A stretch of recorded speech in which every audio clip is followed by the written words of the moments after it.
Hello, everyone. Welcome back to the Biohacking Beauty podcast, the leading podcast where we explore the intersection of skincare and cutting edge science to turn back the hands of time on aging. Brought to you by Young Goose Skincare, the world's first biohacking skincare brand. We're here to dive deep into the cellular level of beauty, ensuring you're getting both real and lasting results. I'm your host, Amitay Eshel, and the CEO of Young Goose, committed to guiding you through the complexities of aging gracefully. Our mission is simple: to arm you with the knowledge and tools to biohack your beauty, rejuvenating not just your skin, but your entire body. Today, we have an exceptionally distinguished guest, Dr. Stephanie Venn Watson, the visionary CEO of Seraphina Therapeutics. As a seasoned veterinary epidemiologist and public health scientist, Stephanie's remarkable career spans significant roles at the World Health Organization and the U.S. Navy. Her lifelong dedication to enhancing how we and our animals age has positioned her at the forefront of health innovation. With accolades from NPR, BBC, CBS, and National Geographic, Stephanie's award winning approach to health improvement has not only captured the attention of the media, but has profoundly impacted both human and animal health sectors. Under her leadership, Seraphina Therapeutics has gained recognition for its groundbreaking research and education on the incredible pentadecanoic acid, or C15, a fatty acid with promising implications for aging. This molecule has the commercial name Fatty 15, a product that I've been taking for over a year. Stephanie's academic journey is equally as impressive. With a BS in animal physiology and neuroscience from UC San Diego, and Doctor of Veterinary Medicine from Tufts University, and an MPH from Emory University. Her commitment to public health and medical intelligence has been further acknowledged through her association with the National Research Council and the Armed Forces Medical Intelligence Center, not to mention her status as an Albert Schweitzer Fellow for Life. In today's episode, we will uncover the secrets behind Fatty 15's success and the future success that it holds. We'll dive deep into the science of pentadecanoic acid, or C15, and explore how Stephanie's work is revolutionizing the way we think about aging, health, and skin health. Prepare to be inspired by a story of innovation, dedication, and groundbreaking research that's paving the way for a healthier, more youthful future. All right, Steph, welcome to the Biohacking Beauty podcast. Hi, thanks, Amitay. It's great to be here. Yeah, I mean, I was telling you off air that in your case, you're one of the people I brought on because way before we met, I was a fan of the product. I was a fan of the idea around the product first, tried the product, was fan of the product, and I'm sure we're going to get to why anyone who will listen to me will agree with me, or anyone who'd use it agree with me. But maybe we can start by introduction to Fatty 15 and how would you say C15 zero? How do you call it? Yeah, C15. That's it. Okay, C15. That's what I thought. So maybe we can start with you explaining what C15 is and how did you come to discover its significance for health? Absolutely. So C15, it's the first essential fatty acid to be discovered in over 90 years. So that's omega-3. So the discovery is a big one, right? Not a once in a century type of finding. Specifically C15, it's an essential fatty acid, which means it's a fatty acid this type it's called an odd chain saturated fat. So this is very different than when we're used to hearing about essential fatty acids like omega-3 and omega-6, which are probably unsaturated fatty acids. This is a very different type of fatty acid that has unexpectedly made its way, onto our long-term health leaderboard. That's pretty crazy that we haven't discovered that there is a discovery in a field with basically a no track record for 90 years and then a discovery. So how would you describe why is that? Like, why no? Yeah. And why us? I mean, not a fatty acid scientist, or wasn't until now. And, my role, Amitay, it's, for a long time, I'm a, veterinary epidemiologist. I was working for CDC, World Health Organization. And I was brought on about 20 years ago to the Navy's Marine Mammal Program. So if you talk about healthy skin, dolphins have gorgeous skin, despite being exposed to sun and no wrinkles on dolphin. Yeah, and they smile all the time. That's right, exactly. I'm just saying. Pretty neat. So, so the Navy has cared for this population of dolphins for over 60 years. They live in the open ocean, go out into the open ocean every day. They choose to come back. It's really amazing. And so I was brought in to help because the Navy has been taking such good care of its dolphins. They are getting a lot older than they do in the wild. So like in the wild, they live to 20 years old. At the Navy, they're living 40 to 50 plus years old. Wow. So yeah, exactly. And so, the question they had when I came on was, how can we understand aging in dolphins and how to protect their health for as long as possible. So that's when we discovered things like older dolphins age a lot like us. They get chronic inflammation, high cholesterol, fatty liver disease, even the full suite of changes consistent with Alzheimer's. And so it was really then when we started digging in, understanding that, interestingly, some of the dolphins in the population were developing these aging-associated conditions and others weren't. So it was really curious because they're getting the same health care, and yet we're seeing some dolphins age healthier than others. So we then dove in and looked at their fish and specific molecules using a technique called metabolomics to look at which small molecules predicted the healthiest aging dolphins. And that's where we discovered C15 as a molecule that in higher levels predicted dolphins with that were healthier agers. So that's where the initial discovery came from. Wow. And how from that point that you realize that there is this metabolome that is like really predominant in dolphins and the longevity of dolphins, how does it make its way to the understanding that it can even be translated to humans, right?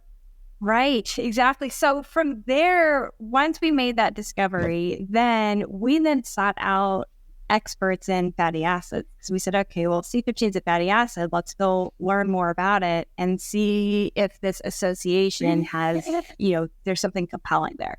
So we went to Dr. Ed Dennis, and he is a leader in fatty acids. He was the editor-in-chief for the journal Lipids for 15 years. And, we went to... That'll do it, right? So we're like, okay, we might as well go to the top because we're talking about dolphins. Yeah. Who doesn't want to talk about dolphins? So we met with Ed, and, he said... you're kind of like what you were alluding to, which is, we said, gosh, higher C15, healthier dolphins, what do you think? And Ed said, well, we all know about C15. I mean, it's been around, it's been known since the 1950s. And he said, Steph, to be honest, chances are like the whole fatty acid world didn't miss this discovery. But, for the most part, it's present at such low levels in foods that it's kind of been written off as not a meaningful fatty acid. He said, but what you're finding in dolphins is interesting. So here are the things that you'd want to do to be able to assess to see, if it's meaningful. So we did 8 studies. We basically moved C15 from the dolphin's fish diet to a pure C15 molecule. And I did 8 studies, 3 years in the laboratory with C15. And the end result was that we found that C15 was not only an active and beneficial saturated fat, but that it was meeting these rare criteria of being an essential fatty acid, which means that our bodies actually require certain levels of it to stay healthy, whether it's our heart, our brains, or our skin. Require a certain amount of C15 to stay healthy. Our bodies don't make it. So that means that we have to get C15 through our diet. So we published that in 2020 in Nature Scientific Reports with Ed as the senior author, presenting C15 as an essential fatty acid. Fantastic. And so just a small kind of side question, but I'm assuming that in dolphins, the levels are significantly higher than in humans, right? Yeah. So,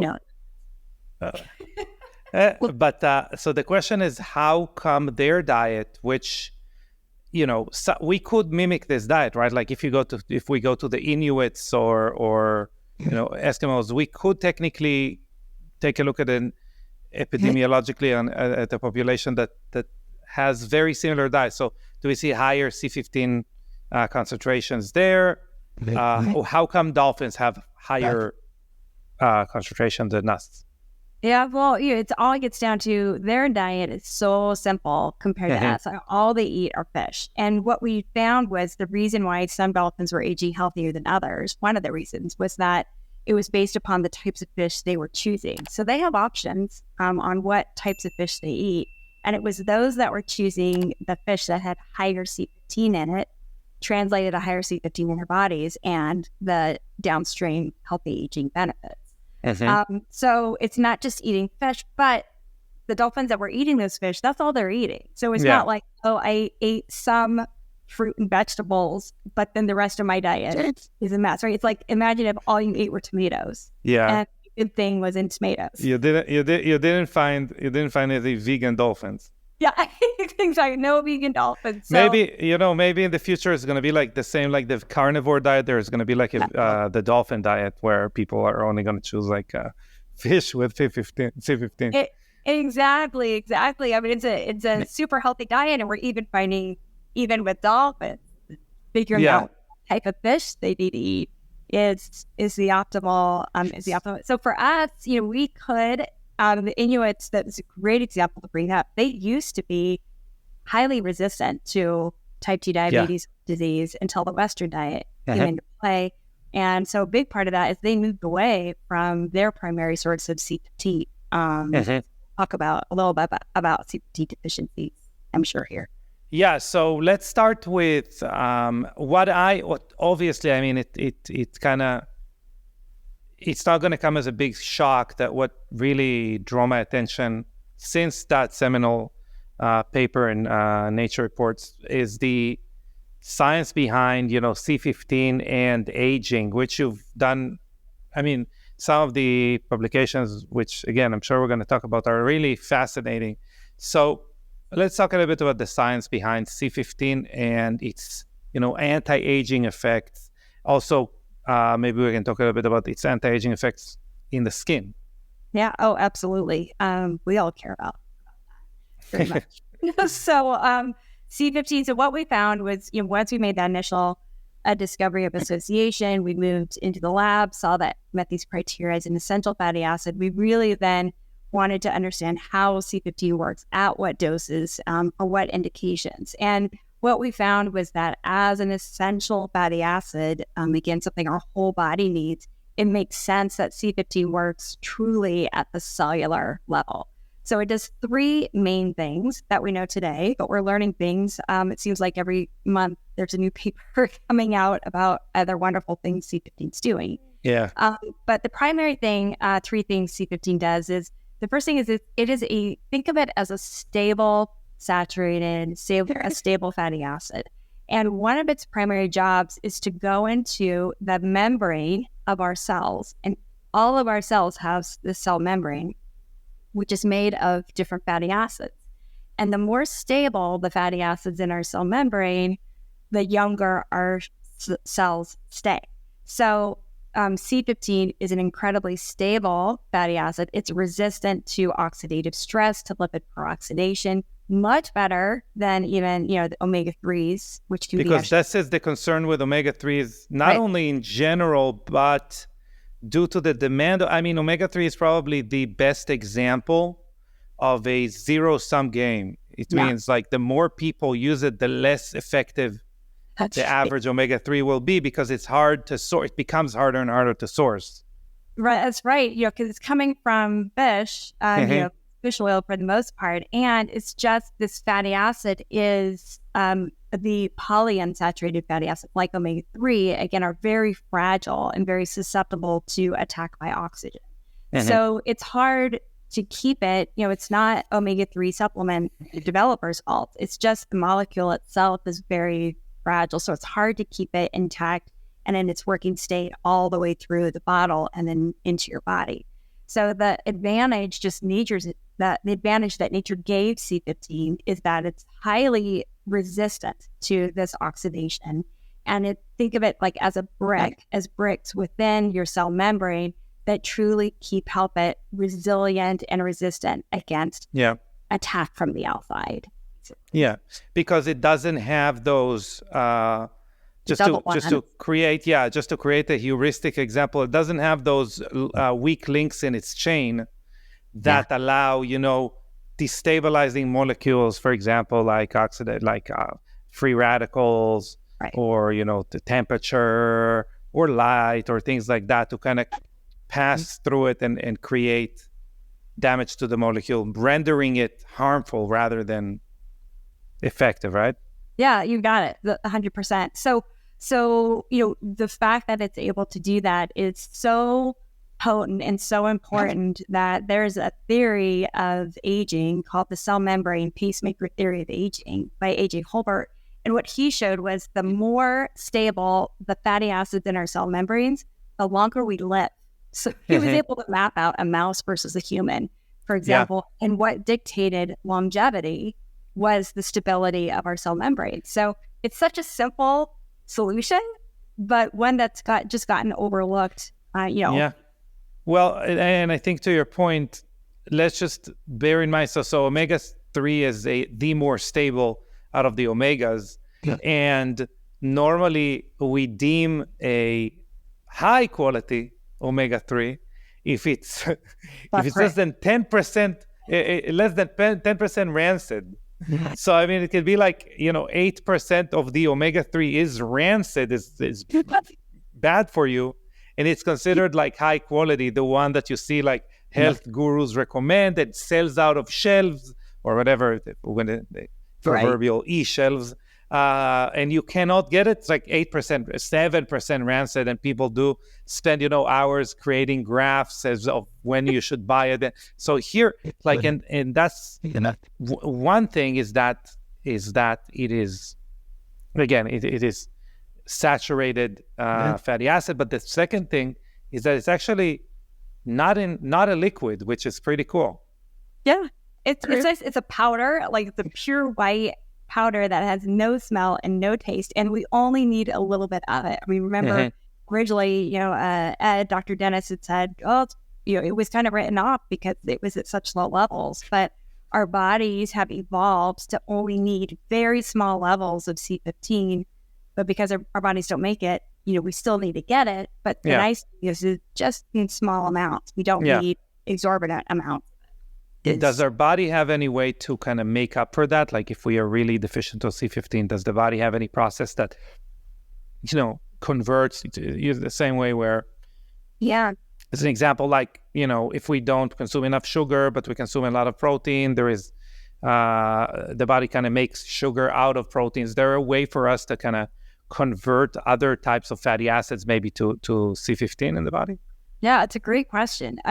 Possibly. So there are a couple things that they've shown that, as far as endogenous, right, our body needs production of C15, that there have been some fascinating studies looking at our microbiome. So looking at the healthy bacteria in our gut, that there are some bacteria that are really good at taking fiber. So if we eat fiber, there's this molecule called inulin. The bacteria use inulin to make C15. And Wow. what C15, that has been shown to help with regard to reverse types of liver diseases, specifically fatty liver disease in mouse models. So Wow. those are still early, but the body does find a way. It's just that it has a hard time making enough. But like you said, it's trying to find different ways to be able to increase that production. The other is there's a fascinating study in pregnant women showing that pregnant women who exercise have higher C15 levels, even if their dietary levels are the same. And so the hypothesis is that when we exercise, we're actually releasing C15 from our fat, and it gives us the boost of C15. So, there might be some creative ways that we get a little more. Yeah. And this is one of the kind of promising, like it's kind of a Sherlock Holmes clue to something that our body deems very important, right? The minute we have kind of redundancy in procuring whatever that is, we kind of know that's important enough to have had a few different areas of approach to get whatever that is. Yeah, it's a really good way of looking at it. It's absolutely right. So let's zero in on the skin. So obviously we did mention the fact that we have cells that comprise our skin, different types of cells, and they all have a cell membrane.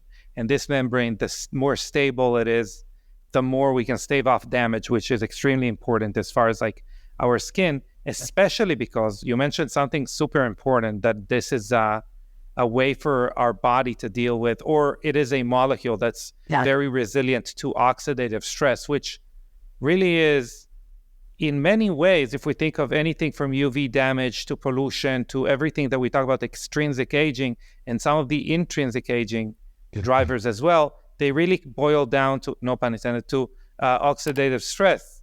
So how do we, is that true, what I'm kind of assuming here, that this is a molecule that can assist ourselves with dealing with oxidative stress? Yeah, so absolutely. And also, if you think about, ourselves, when we traditionally, so the first two essential fatty acids, one was an omega-3, one's an omega-6, that were discovered 90 years ago, they were discovered because when these fatty acids were taken out of a diet of young mice, the first thing it showed was that the mice had poor skin. So they had scaly skin, poor skin. And that's how that in and of itself has help define these fatty acids as essential. So what we're finding with C15 is the same thing with regard to, we need stable membranes around our cells to maintain hydration. So if our cell membranes are compromised, right, this runs the risk of water not going where it should be and can become very, basically our skin can become dehydrated and dry and scaly, kind of those traditional ways that nutritional deficiencies are often foreseen. It's the same thing with C15. And so we have a lot of our customers, and me personally with C15, that I've had, especially as I've gotten older, but I've always had really dry skin, right? The dry elbows, wintertime cracked skin, and then my face too, of having really dry and red skin. And Fatty 15, within the first 4 weeks, got kind of what we're hearing from a lot of other customers, plumper, where it's, as far as it was just able to basically retain water better. My dry skin went away completely, Amitay. Wow. Something I've been dealing with my whole life. And it just, those cells needed that C15 in it to help basically keep it moisturized. That's you're raising, I think, a better point than we normally think about, because there are, I mean, if we went through the companies that offer oils, like facial oils, I think we could spend probably 10 hours just mentioning the amount of companies we can, obviously online, you just look for facial oil, you get 100 pages of Google. Right. But what people don't know is that actually facial oil does not moisturize your skin at all. It actually has less of a hydration cofactor than water. And the reason is because the oil, we have two types of oil. First of all, is sebum, and that has vitamins and stuff like that, and acid that protects us. There's like SPF1, if you would. But where we really need hydration and oils are within our cellular structure. They are not devoid from it. They're not like a separate issue. That's how we build the protective layer. So in what they really do as far as our cells, and you mentioned it like super well, is they actually prevent something called transepidermal water loss. So they are more like a seal rather than the water inside the jug, if you would, the proverbial skin jug. So what does the research show? So just some success stories. I'd love to hear some success stories from people who use the product. I think it's the most telling, and it also liberates us a little bit from adhering to only what we see in a lab, which could take a long time. But I'd love to hear some success stories and some research success stories around, impact on aging in general, and skin aging. Are there any yet? Yeah, absolutely. So, a couple of things. We talked about, obviously, the cell protection is critical. C15 also has a couple other tricks in its anti-aging bag, and that includes the ability to repair mitochondrial function.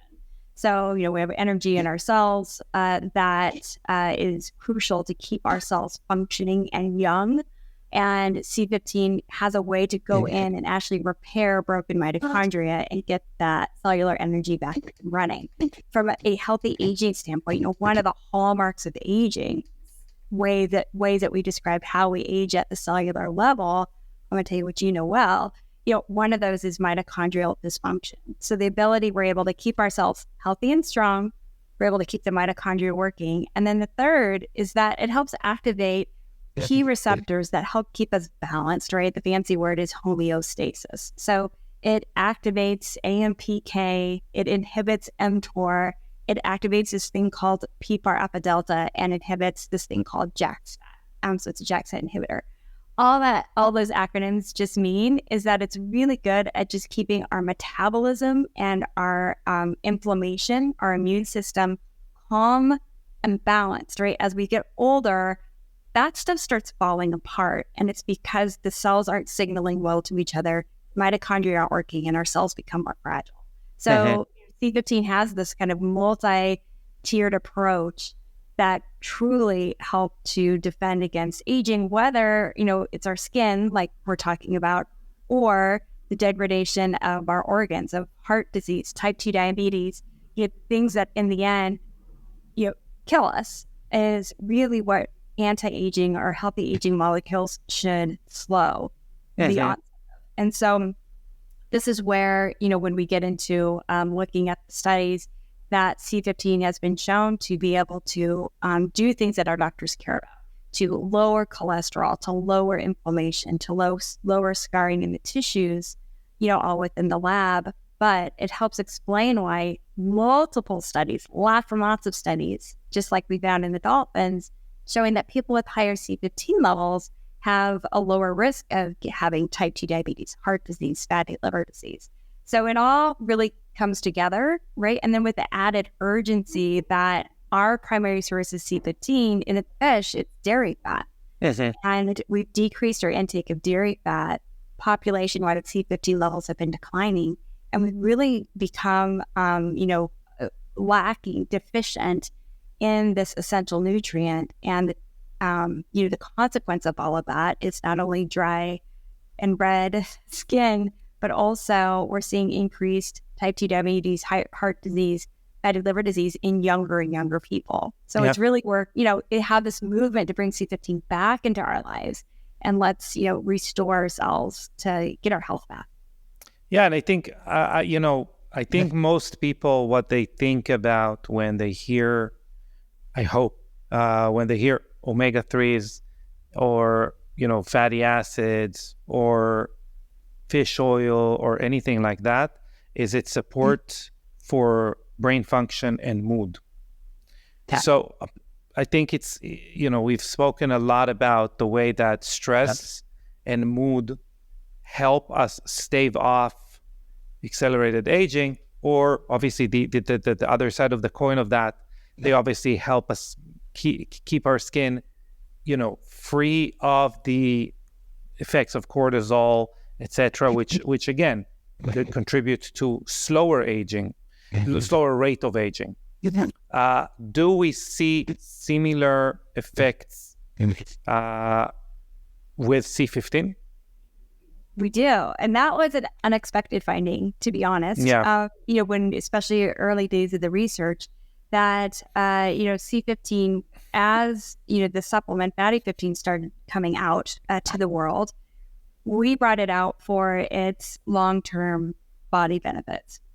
Yeah. For the most part, right? So yeah, because it's hard to count on a fatty acid to cross the blood-brain barrier, right? Like normally, that's why I think there was like 1 year where there was a lot of studies about, phospholipids, like phosphorus bound, like omega-3s, being able to cross the blood-brain barrier. Suddenly, like fish egg, like salmon roe was out, right? So can we see that? Can we see that it really crosses the blood-brain barrier and benefit the brain? Yeah, so C15 absolutely can cross the blood-brain barrier. It's critical to, so much of what determines the health of our brain are the lipids and the fats in it. So C15 is an important component of that. What we also, in addition to anti-inflammatory, activating these receptors that we know are healthy, not just for our body health, but for our cognitive health and our neurological health, we also made the unexpected discovery that our body uses C15 to make a second molecule. And it's called pentadecanoic carnitine. We'll call it PDC because I don't want to have to say that word over and over. You don't want to. You need good health insurance, dental insurance before you say it a lot. So we'll call it. So it's PDC. We actually made that discovery when we went back to the dolphin data, and we said, well, certainly it's not going to be just C15 predicting healthy aging dolphins. The second molecule we picked up happened to be this metabolite, of C15 called PDC. Now, remarkably, when we then took PDC into the lab, we found, Amitay, that it behaved completely differently than C15. It has its own skill set. And one of those is that it fully activates both CB1 and CB2, both endocannabinoid receptors. So, understanding that endocannabinoids or cannabinoid activators help with calmer mood, better sleep, all of a sudden we were able to explain why Eric, my husband and I, why we were both sleeping better, we're both feeling better.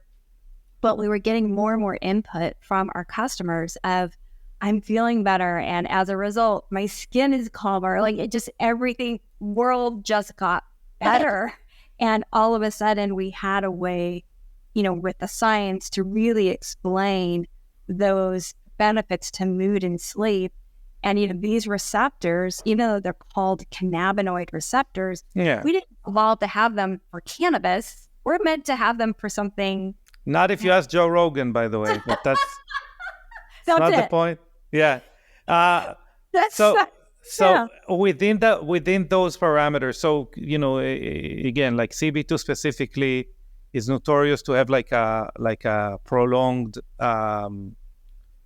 the activation of it has notoriously like long prolonged half-life. But is it something that you would want to supplement on before you go to sleep? Does it matter? Yeah, the hypothesis would be like, oh, you take it before you go to sleep. For most of our customers, take C15 in the morning and get the sleep benefits. I am part of that group. But we do have some customers who take it at night. Me included, by the way. I take it at night. Do you take it in the evening?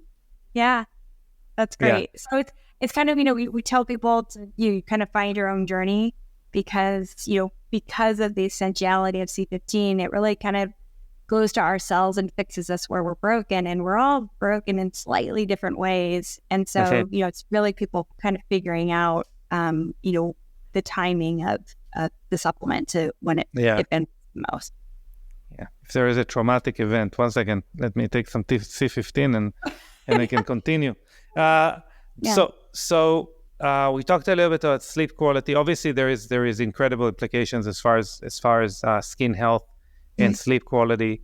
We know that the deeper sleep, or the more accumulation of REM and deeper sleep, really, it's the science not like 100% accurate there, but the more we can support, good cellular turnover, which then obviously again feeds our new cells that have now turned over, renewed themselves with the C15 that we just took, which is pretty awesome. Is there any studies on anything around like mega dosing multiple times a day, supplementation, anything like that, or that one pill a day that you guys, have devised is the correct amount and people should kind of adhere to it? Well, the 1 pill a day is a good starting point. And the science is continuing to advance in that. I think really importantly, Amitay, like over the last really couple of years, more and more studies have shown that there really does appear to be a level of C15 that if you have below that will likely be defined as a nutritional C15 deficiency. So that means things like our skin cells and our liver cells and our heart cells will be negatively impacted if it doesn't have enough C15 in it to keep it resilient. And it's specifically as 5 micrograms per mil or 0.2% of fatty acids in our cells. Once you get above that, then it's that and up with regard to added benefits. The 5 micrograms per mil is equal to about 20 micromolars. And for every 100 milligrams of C15 you take, you increase your circulating levels by about 10 micromolars. So since everybody is sitting on maybe about 5 to 10 micromolars, the optimal level is 20. That's why we came up with this 100 milligrams, this one pill, to get you from that 10 to the optimal 20 micromolar level. Because we want to, there's no, for C15, there's not an immediate evidence that, super dosing or, mega dosing might help. We may find that if somebody is very deficient in C15, getting that loading dose may be beneficial.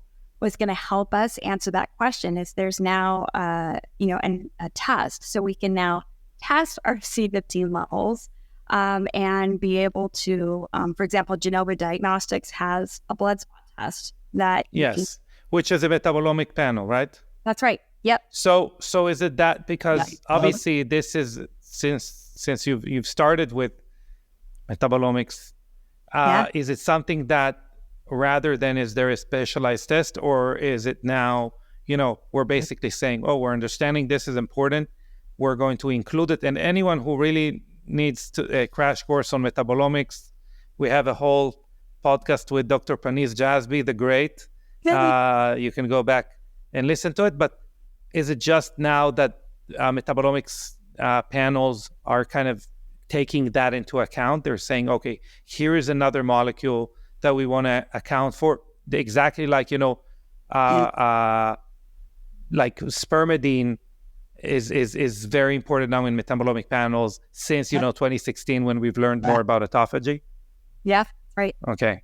Yeah, so exactly. So C15, in some cases it was kind of thrown in there because it was a fatty acid. And it's like, let's just include fatty acids. So we want the most amount of metabolomes. Let's just find the most. Yeah. But now it's now understood that, again, because the importance of being able to have science behind a specific level of C15 and knowing that the more that by supplementing with C15 we can raise those levels. This test really helps guide people. We have over 50% of our customers report feeling better within 2 weeks.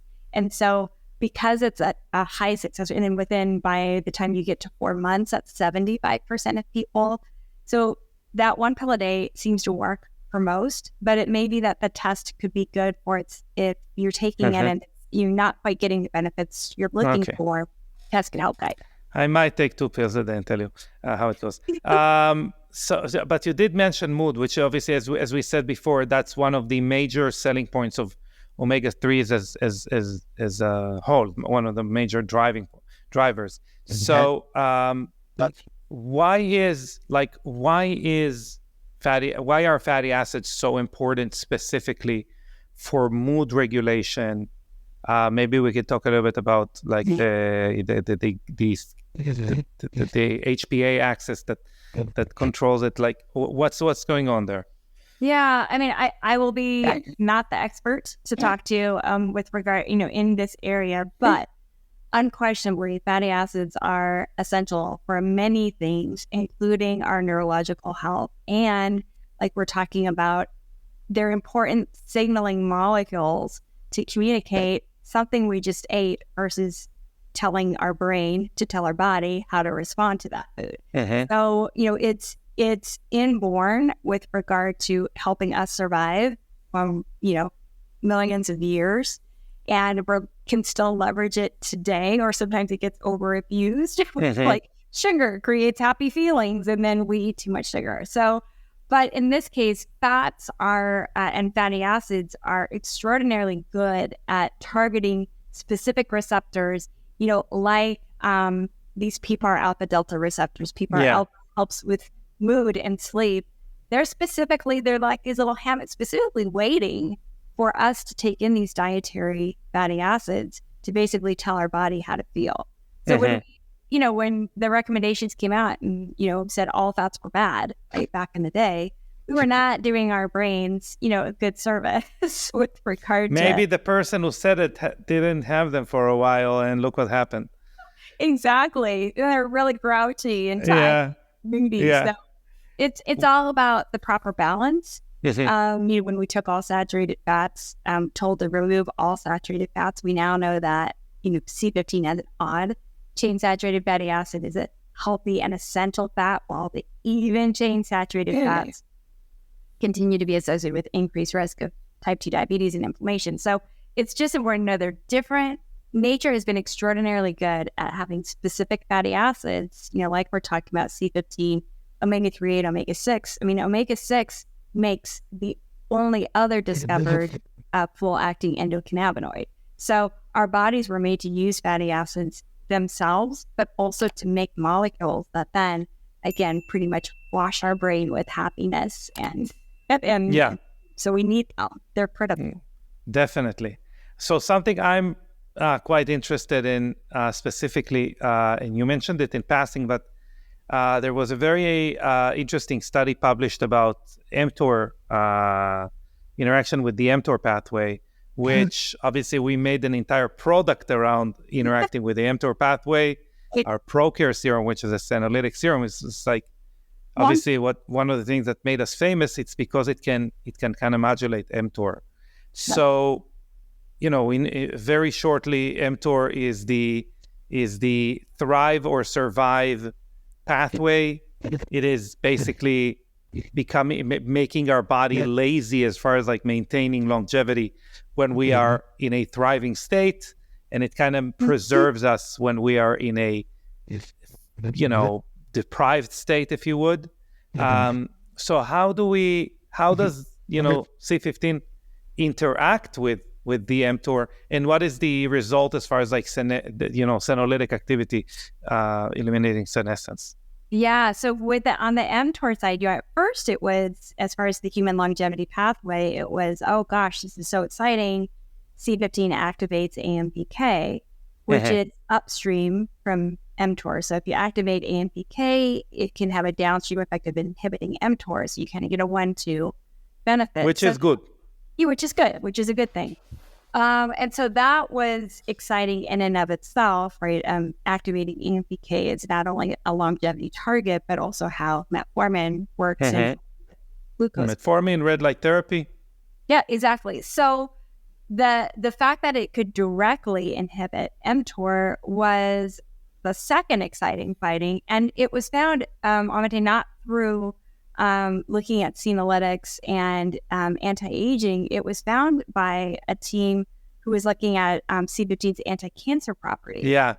Right. So it was like, oh, okay, well, which is great. They found all kinds of great stuff about C15, where, a lot of times something that targets the longevity pathway may be great for helping us live longer, but it could help cancer cells live too. Yes. So right, it's this battle. It's the saying that whatever is good for you is good for cancer. Yeah, and what's so neat and fascinating about nature and what it's done with C15 is at the same time that it's good for us, it's bad for cancer cells. So it's just like this really rare mix. And again, we get no credit for it. This is nature doing its job. I mean, C15 is in, it's a dairy fat, which every mammal gets milk at birth. So it was just meant for us to have to help us live longer. We can always blame the dolphins. Exactly. The dolphins. Thank you, dolphins. Yeah, exactly. I think when you call around, you just need to mention like, hey, it's about dolphins. Done. People listen. Yeah, you got the dolphins, and then you can tell them whatever you want. Wow.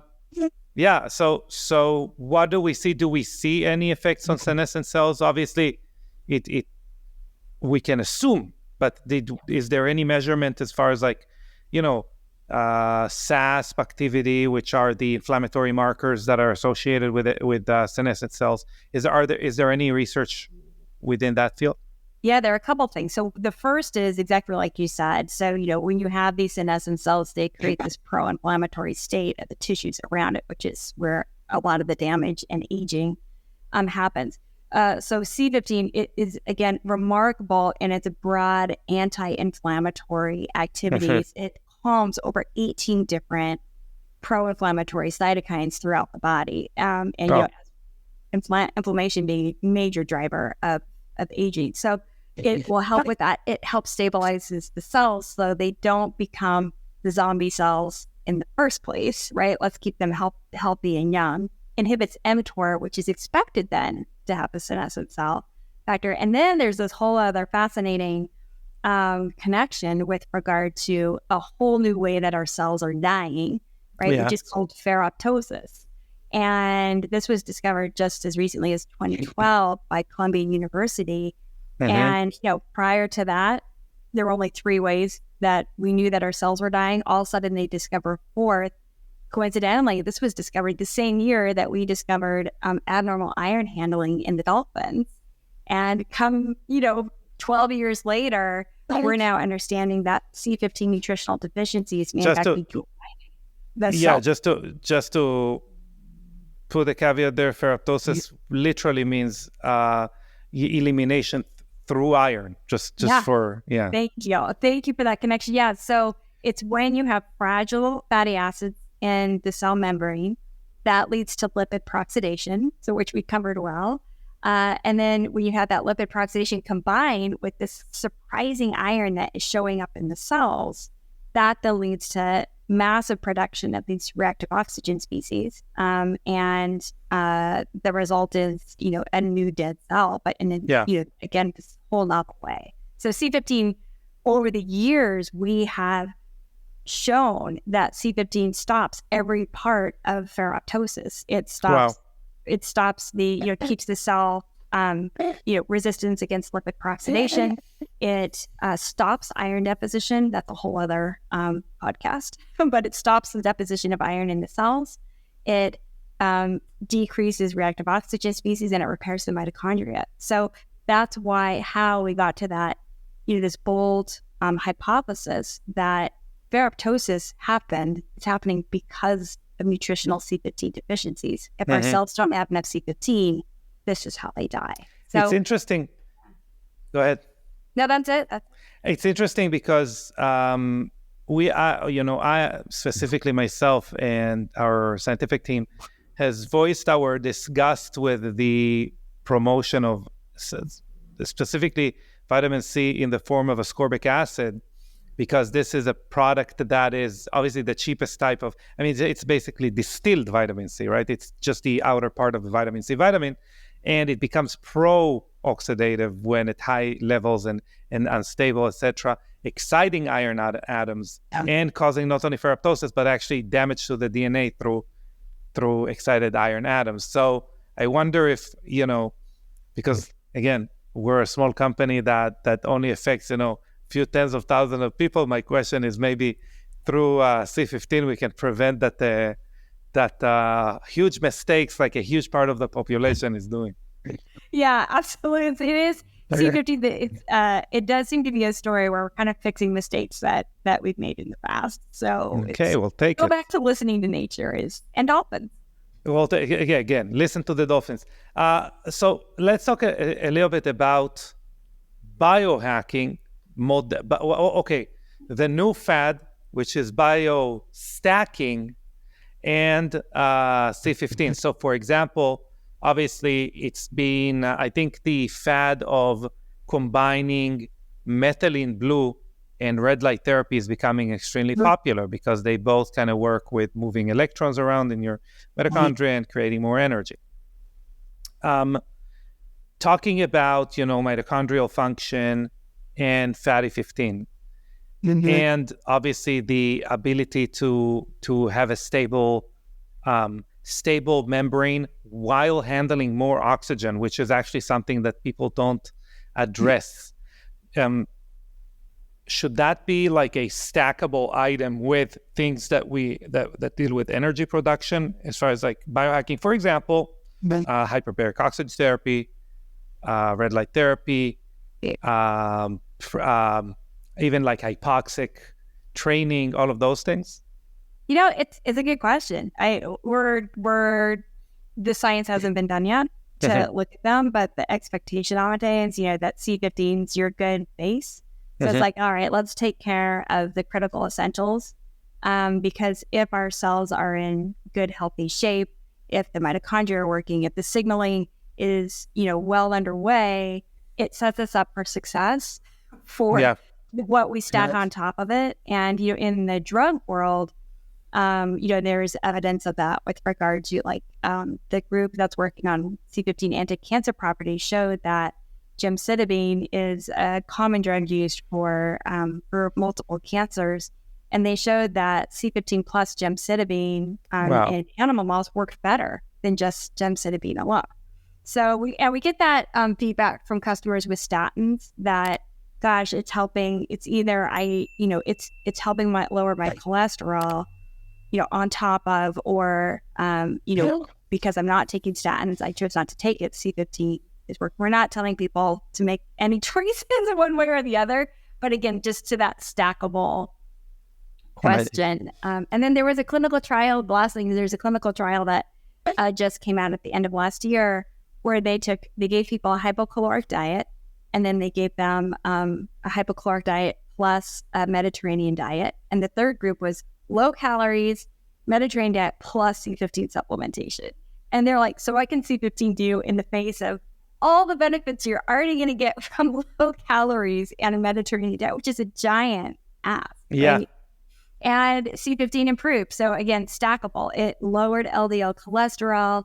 It had the people in that third group had the most loss of abdominal fat, middle fat, and they had improved gut microbiome of a specific bacteria called Bifidobacterium adolescentis, which is interesting, a longevity microbe in our gut. So stackable. It was a long answer to that. And this bacteria, by the way, also showed to reduce fastiness in babies. So just saying. So it's either for the old and for the young. So that's super interesting. Let's talk a little bit about future research, because I think it's a very interesting molecule because there's so much we can discover around it, right? So what are, in your opinion, the most promising areas for research currently being explored regarding C15 or fatty acids in general?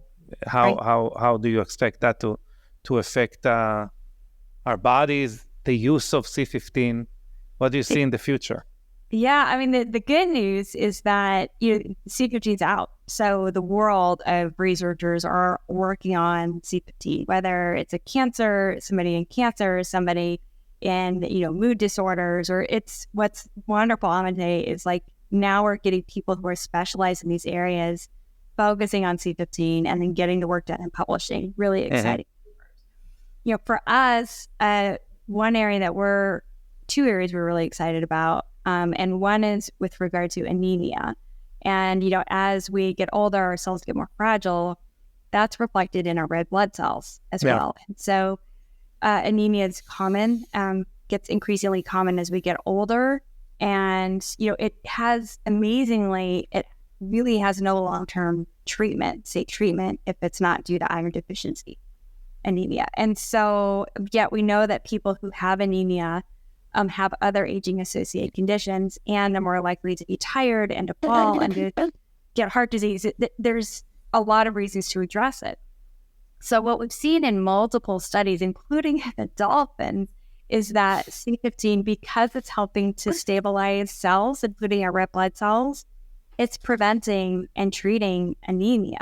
Wow. So it's and it's just so simple and easy. So everything indicates that this is the case for humans, including in an early study. So stay tuned for those. But just so excited about how this could, and it also just reflects in general what it's doing to our body overall. And then the other is the mood. Yeah. It's like we're not sleeping well or stressed, a high anxiety, the impact that has on our skin, autoimmune diseases, all of these things that are all tied together, which I have had. The excitement of the ability for fatty 15 and C15 to help with regard to our mental and cognitive health is huge. So we're definitely excited about studies moving forward on that front. Very cool. Very cool. Is there any chance we're going to see it in skincare at any point? Well, it is right now. I mean, it's amazing. I mean, people really do. I mean, whether from, again, these are anecdotal stories, but backed by, in-depth science, but because of the anti-inflammatory properties, the mood calming, the better sleep, the, preserving our skin and the integrity of it, that people take, the oral C15 and they're seeing benefits to their skin. So that's great. Topical life, stay tuned. Sounds great. I'm staying tuned. It would be really cool to see. Maybe people can start breaking their tablets into their cream and see what's going on. Back in the day, in the early days when we were preparing the capsules for pictures, Amitay, we would take the powder, we would hand fill the capsules for pictures. And this is way back in the day, right?